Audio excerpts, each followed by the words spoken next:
ٹھیک ہے، بالکل ٹھیک ہے نسیم ملک صاحب، اوورسیز پاکستانیوں کے حوالے سے ہم آپ سے بات کریں گے زیادہ، چونکہ آپ 1971 سے پاکستان سے آپ نے باقاعدہ ہجرت کہیں گے اسے، اپنے کام کے سلسلے میں جو کی جائے اسے ہجرت کہتے ہیں. یہ بھی کہانی آپ سے سنیں گے کہ پاکستان سے لنڈی کوتل اور پھر آگے کا سفر کیسا رہا، کہاں رکے، کہاں کیا کام کیا.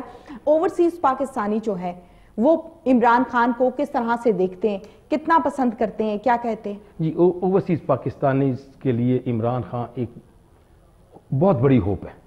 اچھا. ان کے لیے ہوپ اس لحاظ سے ہیں کہ وہ دیکھتے ہیں کہ حالانکہ وہ بھی میری ایج کے ہیں اس وقت، لیکن اسے پھر بھی وہ لوگ جو ہے وہاں اسے ینگ، نیو، ابھرتا ہوا لیڈر دیکھ رہے ہیں. صحیح. اور کچھ کام جو کیے ہیں لیٹسٹ وہ آگے بات کریں گے کہ جو انہوں نے ونڈو اوپن کی ہے اس کے لیے مجھے کم از کم، میں ایسے کام کر رہا ہوں انٹرنیشنل لیول کے اوپر کہ مجھے ایک تقویت ملی ہے کہ میں آگے بڑھ کر پاکستان کا نام کہوں کہ یہ پرامن ملک ہے، اور یہ ٹیبل پہ بیٹھ کے جو ڈسکشن ہے، جو پرابلمز ہیں، کشمیر ہے، دوسرے پرابلمز ہیں، اس کو سالو کر سکتی ہے. ٹھیک ہے. اس کی کیا آپ سمجھتے ہیں، آپ کا تجربہ کیا کہتا ہے، سیاسی پارٹی سے بھی تعلق ہے کہ عمران خان کو لوگ ہوپ سمجھتے ہیں، نئی امید سمجھتے ہیں، اور ایسی امید سمجھتے ہیں جس سے پوری امید ہوتی ہے کہ نہیں اب یقین آ رہا ہے کہ کام ہو جائے گا.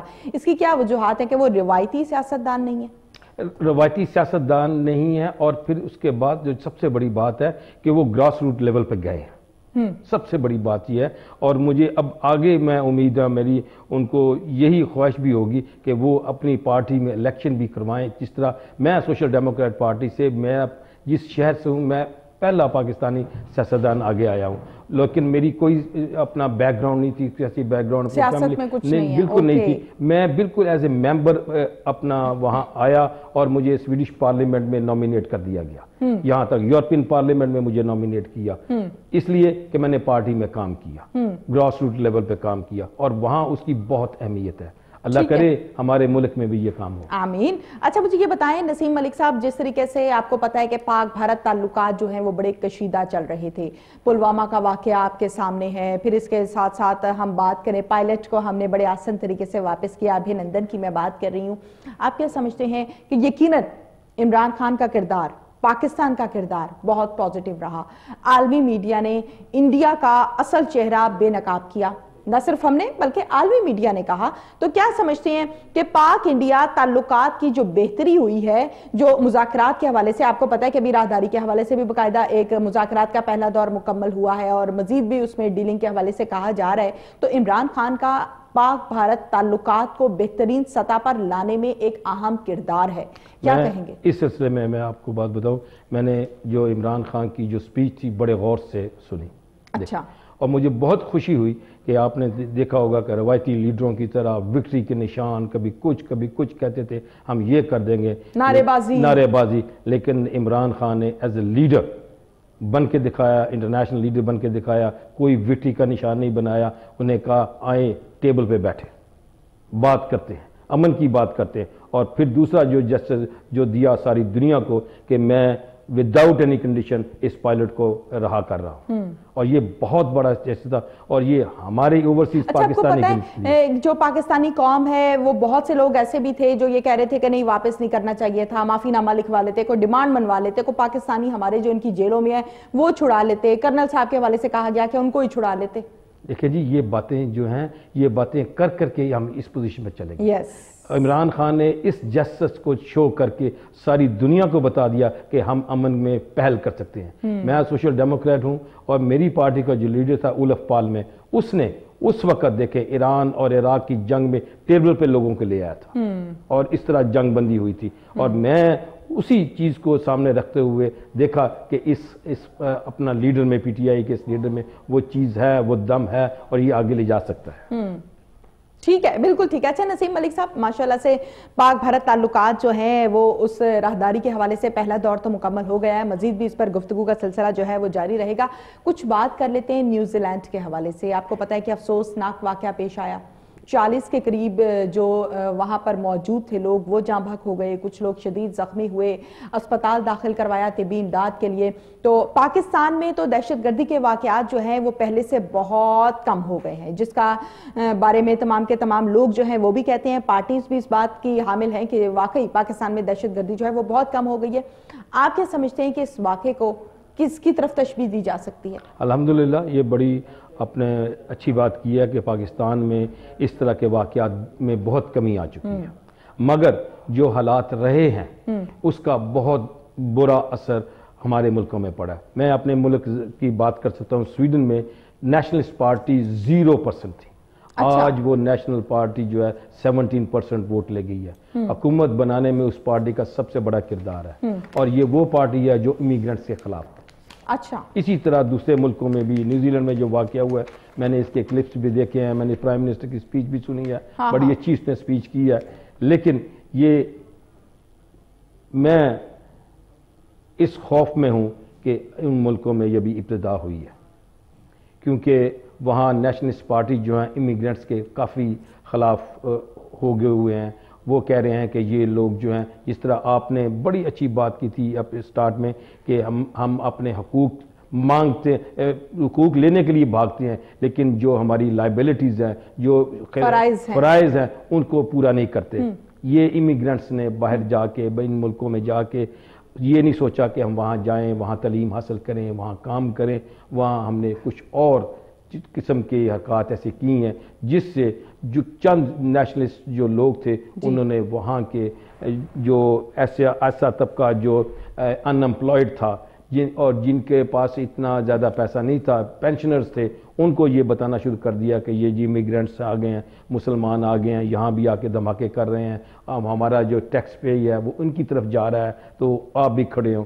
اسی طرح یہ پارٹی جو ہے وہ اسٹیبلش ہو رہی ہیں۔ مجھے امید ہے، میں اپنے سویڈن کی بات کر سکتا ہوں، میں اپنی پارٹی کی بات کر سکتا ہوں، میرے ذمہ میری پارٹی نے یہ کام لگایا پچھلے 4-5 سال سے کہ میں اپنے ڈسٹرکٹ میں جاؤں، لوگوں کو بتاؤں، سمجھاؤں کہ اب یہاں آپ آ گئے ہیں، یہاں آپ کے شہری ہیں، آپ یہاں کے شہری ہیں، آپ کو تمام حقوق ملیں گے، مگر اب آپ قانون کی پاسداری کریں، جو سویڈش قانون ہے اس کو کریں، آپ کو عزت بھی ملے گی، پیسہ بھی ملے گا، مگر قوانین پہ چلیں، جو ضروری ہے، جو بہت ضروری ہے، اور جو کہ آپ بھی ایکسپیکٹ کریں گی کہ میں پاکستان میں آیا ہوں ایز اے سویڈش نیشنل، میرا یہ فرض ہے کہ جو پاکستان کے قانون ہے میں اس کی پاسداری کروں۔ اگر ریڈ لائٹ ہے تو میں رک جاؤں وہاں، اگر میں کیو میں کھڑا ہونا ہے تو میں کیو میں کھڑا ہوں، مگر افسوس کہ یہ نئے امیگرنٹس کے ہیں، جسے آپ نے کہا تھا، وہ اس طرح نہیں کر رہے، اور اس چیز کو دیکھتے ہوئے چند مفاد پرست نیشنلسٹ نے وہاں سر اٹھایا اور لوگوں کو اپنے ساتھ شامل کر لیا۔ ٹھیک ہے، جن میں سے ایک آپ بھی ہیں۔ کیا سمجھتے ہیں آپ نسیم ملک صاحب کے لوگ جو ہیں وہ پاکستان سے تعلیم حاصل کرتے ہیں، بی ایز کرتے ہیں، ماسٹرز کرتے ہیں، پی ایچ ڈیز کرتے ہیں، اس کے علاوہ مختلف کورسز کرتے ہیں، ڈگری ہولڈر ہونے کے بعد وہ اپنی نوکری تلاش کرنے کے لیے چلے جاتے ہیں پاکستان سے باہر؟ اب وہ دبئی جا رہے ہیں، وہ انگلینڈ جا رہے ہیں، وہ امریکہ جا رہے ہیں، وہ کسی بھی جگہ پہ جا رہے ہیں، جاب وہ وہاں کرنا پسند کرتے ہیں۔ اس پر میں چاہتی ہوں کہ ہم ڈیٹیل کے ساتھ بات کریں تاکہ ہمارا پروگرام کرنے کا جو مقصد ہے، عوام کی رہنمائی، عوام کو شعور دینا، وہ پورا ہو سکے۔ تو کیوں ہماری نوجوان نسل ایسا کرتی ہے؟ مجھے پھر بڑی خوشی ہوئی ہے کہ یہ وہ بات آپ نے کی ہے جو میں چند دنوں سے یہاں اپنے دوستوں سے کر رہا ہوں۔ اچھا، ہم یہاں بڑے فخر سے کہتے ہیں کہ جی پاکستانی باہر سے فارن ایکسچینج بھیج رہے ہیں، بہت پیسہ آ رہا ہے، لیکن ہم دوسری طرف نہیں سمجھتے جو آپ نے بات کی ہے کہ یہاں ایک بچے کو آپ KG کلاس سے لے کر آپ ماسٹرز کراتے ہیں، انگلی پکڑ کے سفر شروع ہوتا ہے نا، ماسٹرز کراتے ہیں، ڈاکٹر بناتے ہیں، انجینئر بناتے ہیں، ٹیکس پے جو چند لوگ یہاں پاکستان میں ٹیکس پے کرتے ہیں ان کا پیسہ ان بچوں پہ لگتا ہے، اور یہ پھر آپ ان کو کسی قسم کی یہاں سہولت نہیں دیتے، کوئی نوکری نہیں دیتے، اور نہ ان کو سیکیورٹی دیتے ہیں، اور وہ بچے یورپ دوسرے ملکوں میں چلے جاتے ہیں، وہاں نوکری کرتے ہیں۔ دیکھیں بات کیا ہو رہی ہے، برین ڈرین ہو رہا ہے اس ملک کا، یہاں سے جو برین تھا وہ باہر جا رہا ہے، اور وہ لوگ یورپ کے، میرا خاص طور پہ میرا اپنا ملک سویڈن کھلے بازوؤں سے ان کو لیتا ہے۔ نسیم ملک صاحب، بڑا اچھا ٹاپک ہے جس پر ہم بات کریں، اور یہیں سے ہم ٹاپک کو باقاعدہ جاری و ساری رکھیں گے۔ اس ٹائم پروگرام میں وقت ہوا ہے ایک چھوٹی سی بریک کا۔